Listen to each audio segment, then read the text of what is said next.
Hey Mark, are you ready to narrow down the candidates for the new position? Oh, I am so ready, Eric. I've pre-screened them to get a list of their qualifications.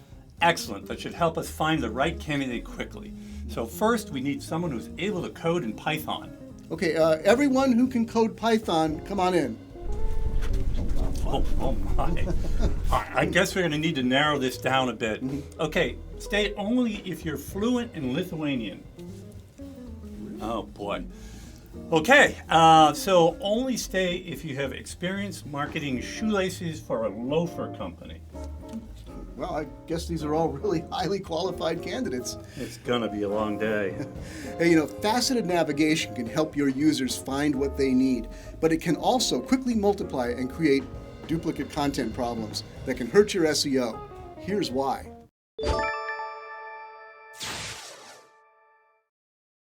Well, Eric, let's start with a definition of faceted navigation. Sure.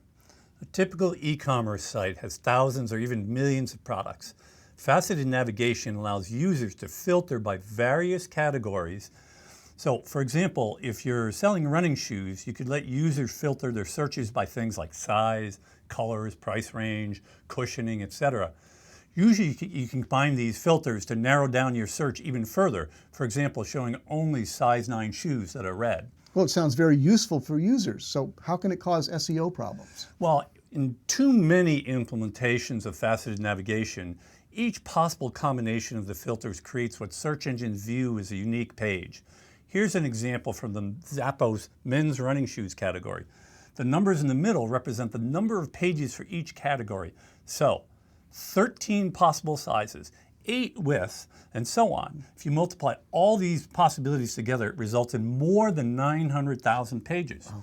Now, in reality, Zappos probably filters out all the possibilities for which there are no pages or no products.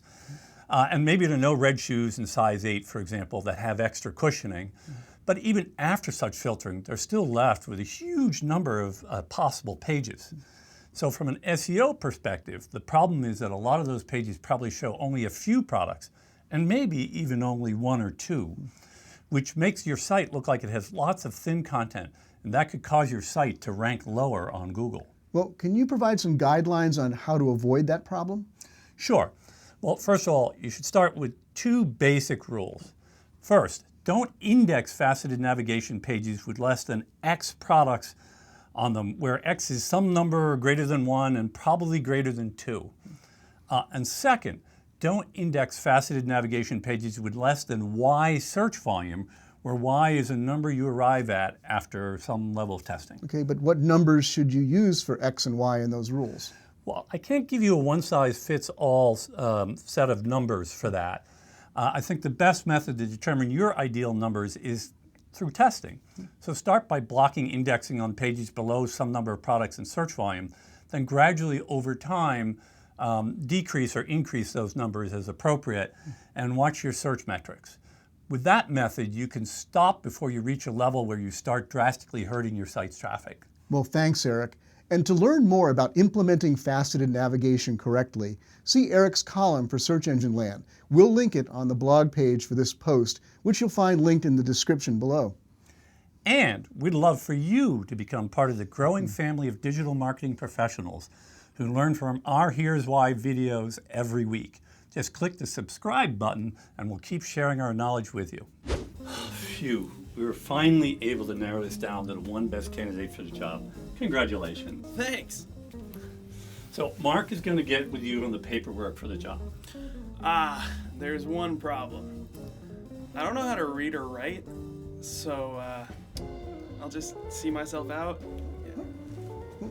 I don't know why you left. What do you mean? Well, I can't read or write and you hired me. My mistake.